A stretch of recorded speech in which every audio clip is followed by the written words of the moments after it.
used to work for a guy who drove trucks. We were young kids. And so on the weekend, he hires all of us, all his drivers.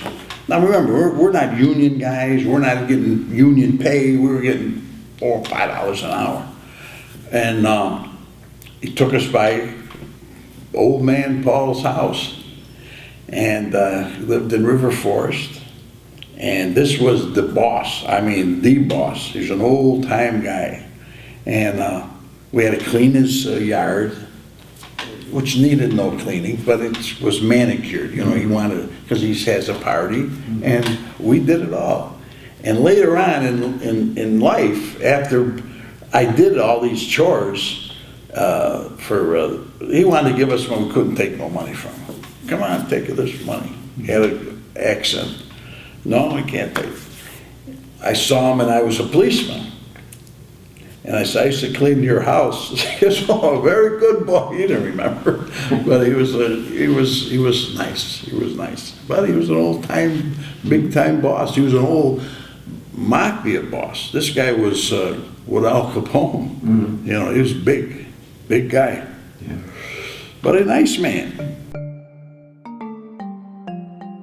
Now I'm a detective, and I'm watching a fence. It's a known fence. And I see a trailer in city streets, stop, go into the fence. So we know this is something kinky. And another trailer right behind him. I said, what the heck is going on this? So we put a stop on him, and he says, he's nervous, got nervous. He had two loads, fireworks, illegal fireworks, by the way, but anything here is illegal in the state of Illinois. So now we got the fireworks, and we got the participants. We bring the trailers, we put them in the lot at Area 6, which is Belmont Western, and we put the two guys, one in one interview room, one in the other. Now they're so afraid, winds up Melrose Park. And he says to me, you know this guy. He tells me the name of the guy. I know the guy. So I tell the lieutenant, I tell the sergeant, I tell him, I said, listen, there's something here. I says, I know the guy he's from. Just keep everything under, kill the computers, don't pursue these guys' names anymore until I get back.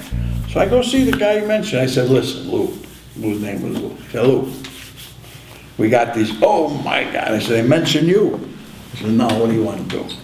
He said, do anything, but get it killed. I said, you're saying anything. I said, well, you know, you got the chief, you got this, you got this guy, you got blah, blah. Just get it done. Well, he had money to fill this room. So when he said, get anything, we said, all right. So I go to the lieutenant, I said, get $25,000 for this. So holy crap. I said, don't worry about it, I know the guy. So now when I go back to get the money, he balks. He goes, oh, what are you trying to rob me? I says, rob you? You told me anything. He says, anything. And now I call the boss, says, listen, this guy balked. He says, don't worry about it. He said, well, I'll get it done. I'll get it done.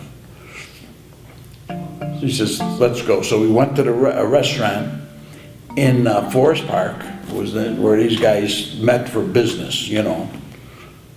So my boss, me, we go, and who's at the table? It's the big boss, Tony Caro, JB, they call it, a joke. So he introduced me to him. He said, hello, sir. Now, here's when I found out he was not the boss. He said, before you talk to me, go say hello to the boss. And that was Paul. So that's when I went up to him. I says, hello, sir, how you doing? He said, how are you? Nice to meet you. I says, I met you long before. I cleaned your house. That's that story. Mm-hmm. Oh, good boy. I'm a good boy now. So we go back to I says, listen, this guy told me anything, I give him the figure, now he balks it. He says, what's the, I said, 25. He says, don't worry about it. We'll pick it up tomorrow. That was it. Gave it to me. So he goes, he said, I get the loads back, the loads, the trailer. I said, you get nothing back. He said, okay. Because this guy says, give these guys what they got coming. That was it. That's how it was done. I mean, there was no trial, there was nothing. Yeah. Go get it. And we got it.